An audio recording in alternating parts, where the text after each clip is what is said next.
Welcome sa part 19 ng ating Mitsubishi PLC GX Works 2 tutorial. Ang topic natin ay tungkol sa documentation ng PLC program.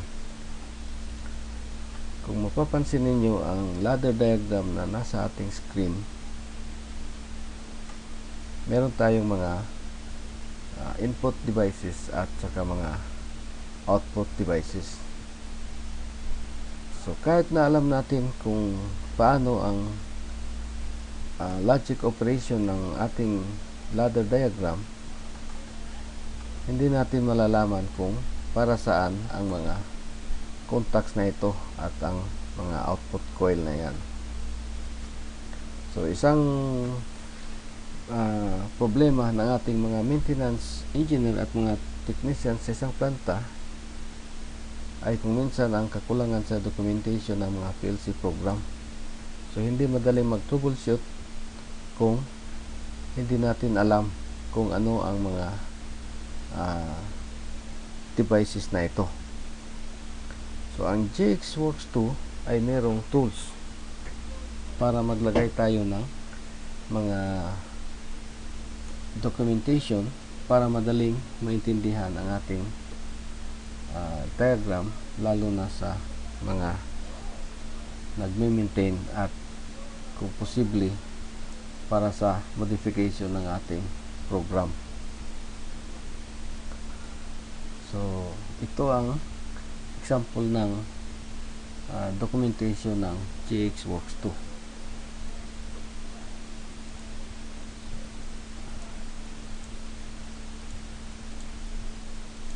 Yan.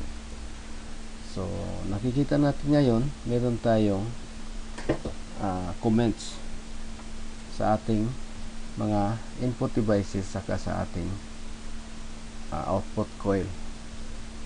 So para sa mga devices, ito ang tinatawag na device comment.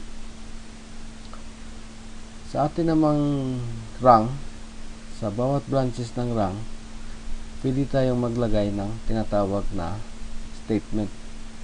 So ang statement, ito yung nagbibigay ng description kung ano yung purpose ng ating rung. At ang pangatlong type ng ating documentation ay ang tinatawag na notes. So ang notes naman, ito naman ang nagbibigay ng information kung ano yung output natin, kung ano ang information ng output ng ating rung na ito. So ang comments, ito yung nagbibigay ng description ng application ng bawat device. Okay. So paano magdagdag ng device comments? Okay. So umpisa natin, ating burahin muna yung ating mga comments para mag-umpisa tayo sa kung paano magdagdag ng mga comments. Okay. So ang comments ay pwedeng idagdag sa pamamagitan ng pag-click ng icon na ito, yung device comment na icon, or dito sa edit documentation device comment. Okay, so ito yung tinatawag na direct entry, direct on screen method. So direkta tayo sa screen na maglalagay ng comment. So halimbawa, lagyan natin ng comment. Ito ay ang ating start push button. Dito naman ang ating stop na push button. Okay, push button.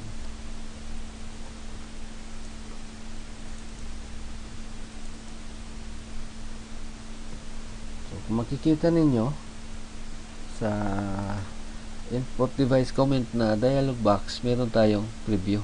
So, makikita nyo dito kung paano yung magiging ayos ng ating device comment. So, coil natin, ito ay ang ating conveyor.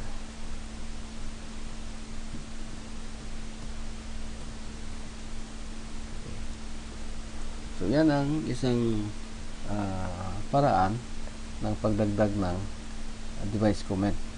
Iyan ang tinatawag na direct entry method.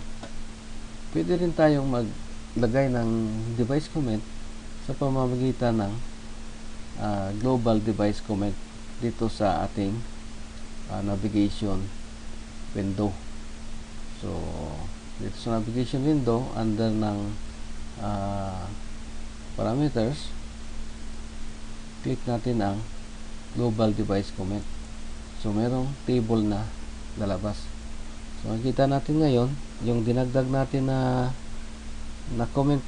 device comment kanina ay nandito na. So, idadagdag na lang natin yung mga natitira pang device. So, halimbawa, X1, yun ang ating magiging reset para sa ating counter.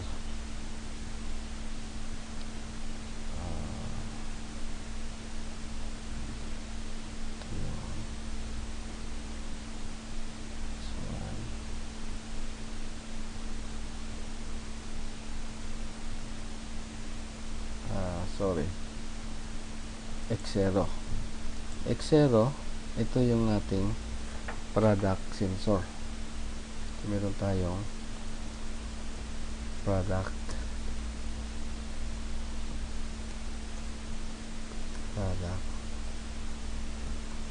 sensor. Okay. So, meron din tayong counter. So, lagyan natin ng comment ang ating counter. So, dito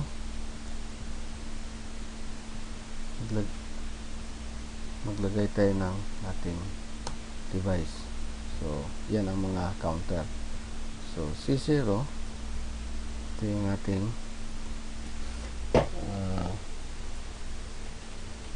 product count natin.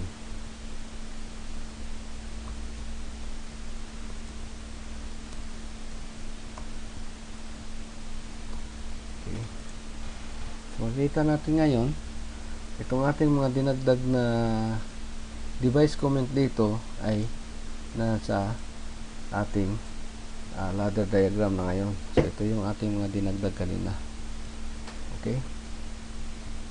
So,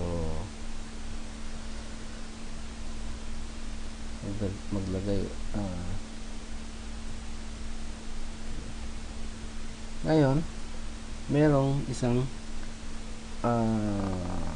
paraan din ng pagdagdag ng device comment. Yan ay sa pamamagitan ng kasabay na pagdagdag ng ating input devices saka output devices. Yan naman ang tinatawag na continuous during command write method. So, habang nagdadagdag tayo ng device, kasabay na rin yung pagdagdag natin ng ating comment. So, paano natin gawin? Dapat iset muna natin sa ating menu. So, buksan natin dito sa view at click natin yung display format for device comment. Okay? So, dito sa under ng program editor, tapos dito sa ladder SFC device, click natin yung enter label comment and device comment. Okay, so pag click natin yan, pwede tayong magdagdag kasabay ng ating paggawa ng ating input device saka output device. Okay, so diba, magdagdag tayo ng coil.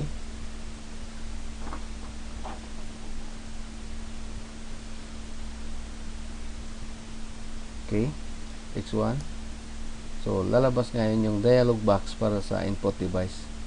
So automatic may sasabay natin yung paglagay ng comment. Okay, so reset. Ito yung magre-reset sa ating counter. So yung ating counter, nandyan na yung kanyang device comment kasi nailagay na natin yung kanina doon sa ating device comment table. Okay,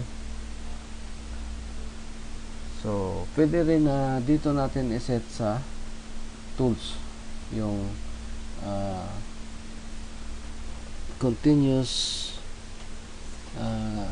device write.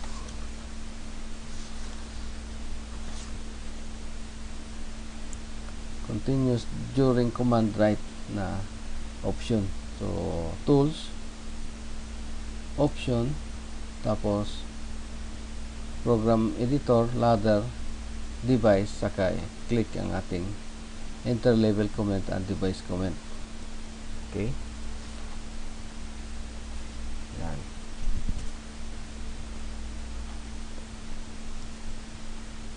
So pwede rin na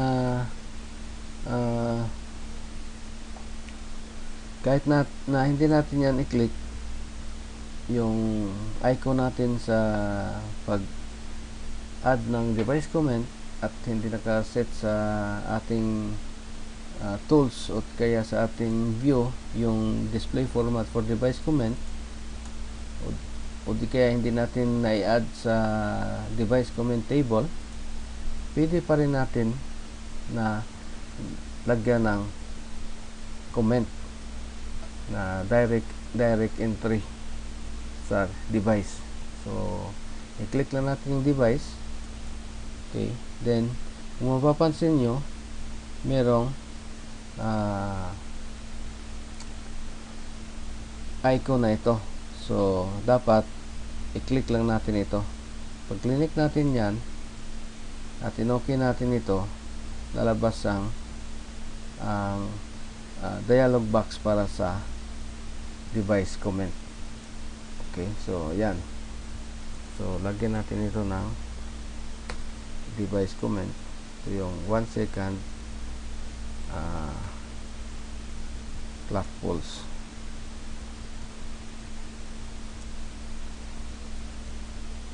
Okay, so kung magpapansin ninyo, ang ating sa preview natin hindi readable ang ating device comment. So para maging readable o madaling basahin, i-adjust natin dito. Magdagdag tayo ng space para bumaba siya. Okay, so yan. So mas madaling basahin ngayon ang ating device comment. Yan.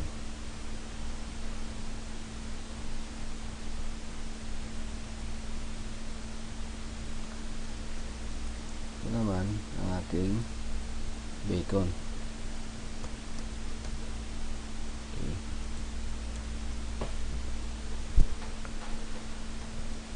Ngayon, itong number of characters saka number of lines ng ating device comment ay pwede nating baguhin. So buksan natin ulit sa view, display format for device comment, o di kaya sa tools, options, saka dito sa program editor, ladder, then comment. So makita ninyo meron tayong seleksyon ng row saka column. So ang ibig sabihin ng row 4, meron tayong 4 na line na pwedeng sulatan ng ating device comment. At meron tayong 8 na columns. So, ito yung character. So, 8 characters sa bawat line. Okay, so pwede nating palitan halimbawa ng 3-5. So, kung pinalitan natin yan, mababago yung format ng ating device comment. So, yan. So, hindi kumasya ngayon dahil ang kanyang character per line ay 5 lamang. So, yung sobra ay kanyang automatic na nirap pababa. Okay. So, depende sa gusto natin kung paano natin i-present yung ating device comment. So, balik natin sa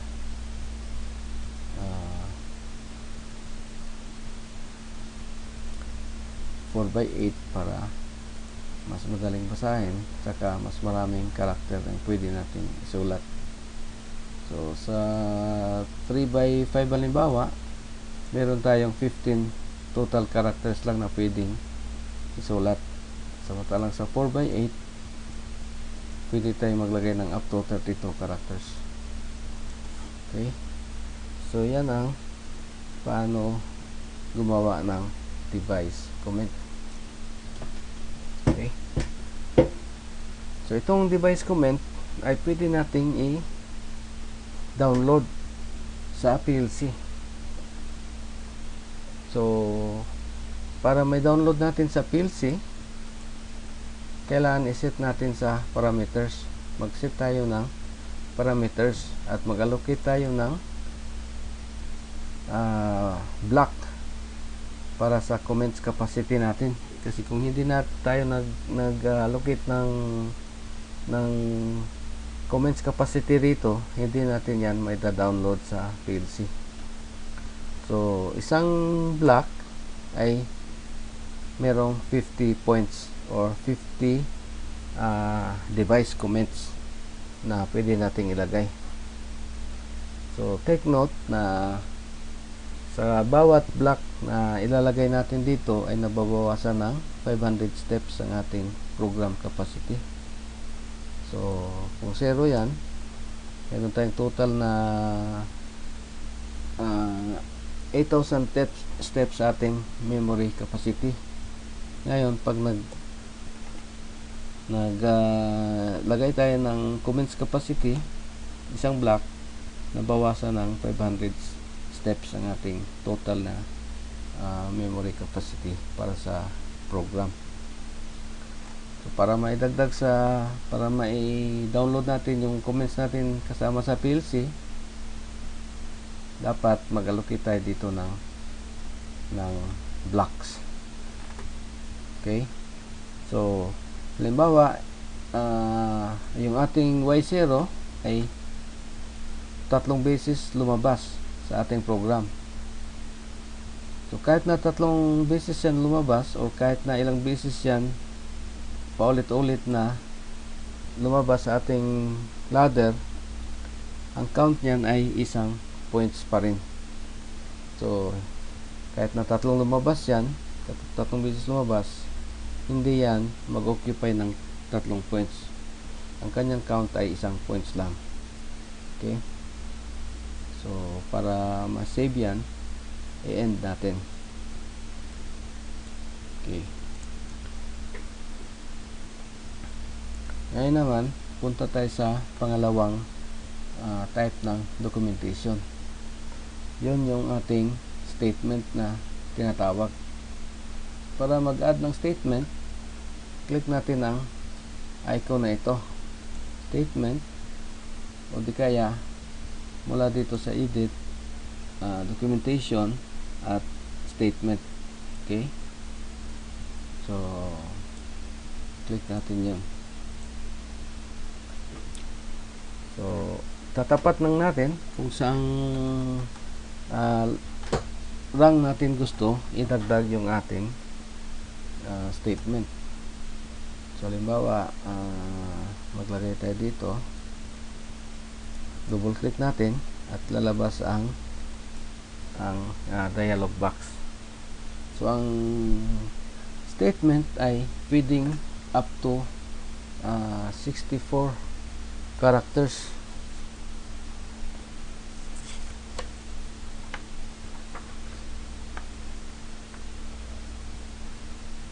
Okay, so hanggang 64 characters ang pwede nating isulat. So lagyan natin ng statement ang rang na ito.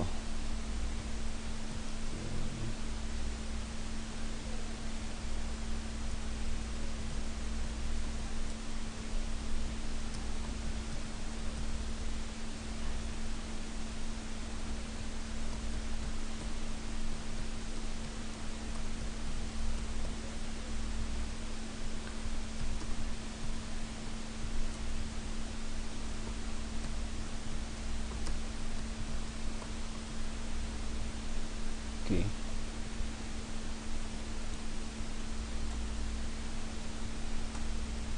So kung mapapansin ninyo, naka-gray out ang NPLC. At ang active lang ay ang NPeripheral. Ibig sabihin, hindi natin ito pwedeng i-download sa PLC ang line statement. Ito ay applicable sa lahat ng FX series na PLC. Sa FX series na PLC, ibig sabihin hindi tayo pwedeng magdagdag ng statement. So sa Q series na PLC, Mitsubishi PLC, pwede nating i-download ang statement sa ating PLC. Okay, so meron tayong description ngayon kung ano yung ang purpose ng rang na ito. Okay, so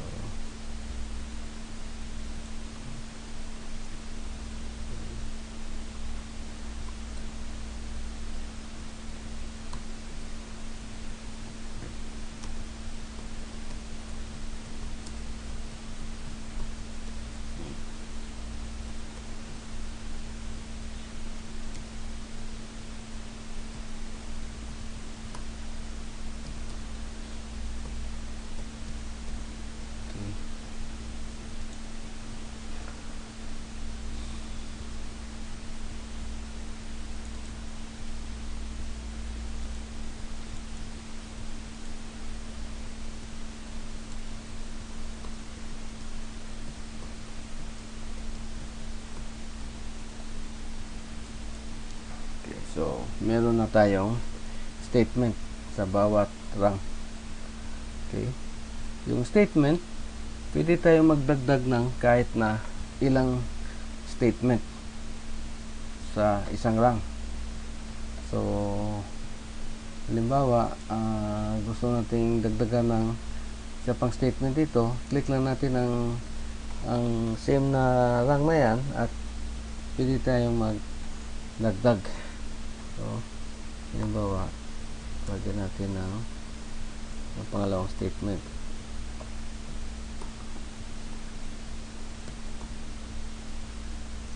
So, yan.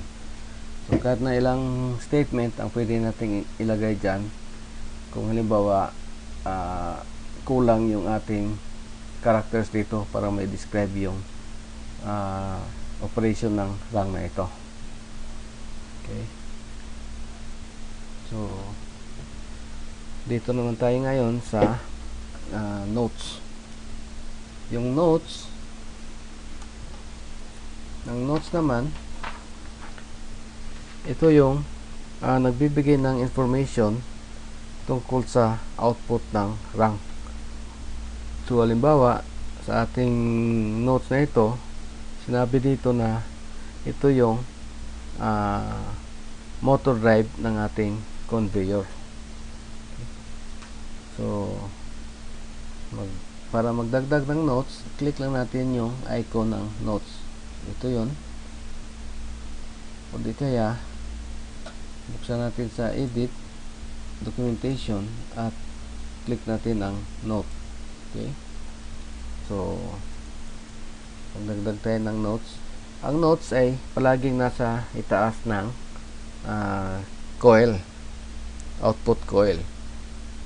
So, click natin ang coil na ito at lalabas yung dialog box.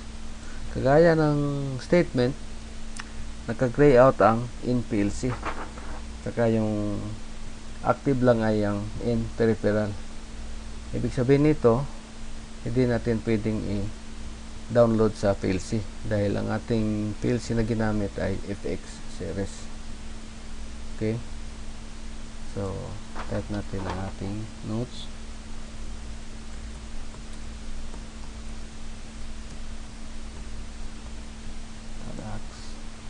Okay. Dito.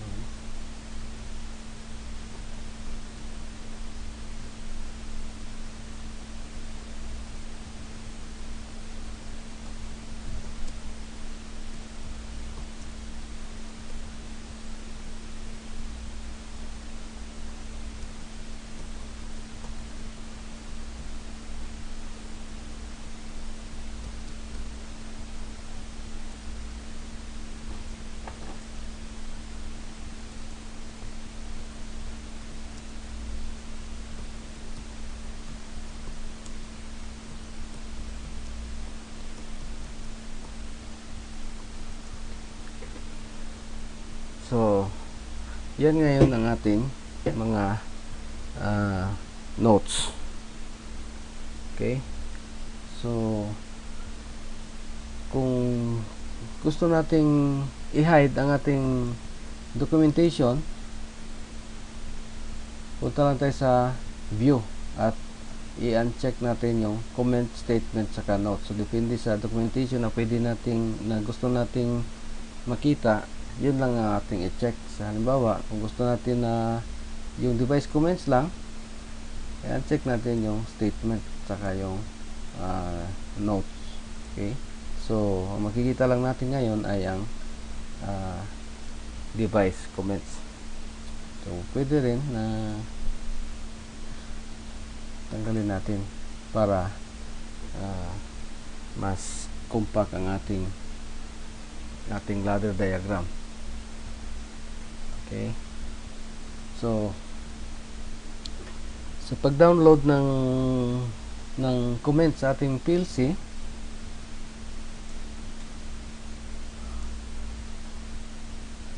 dapat ay i-select natin yung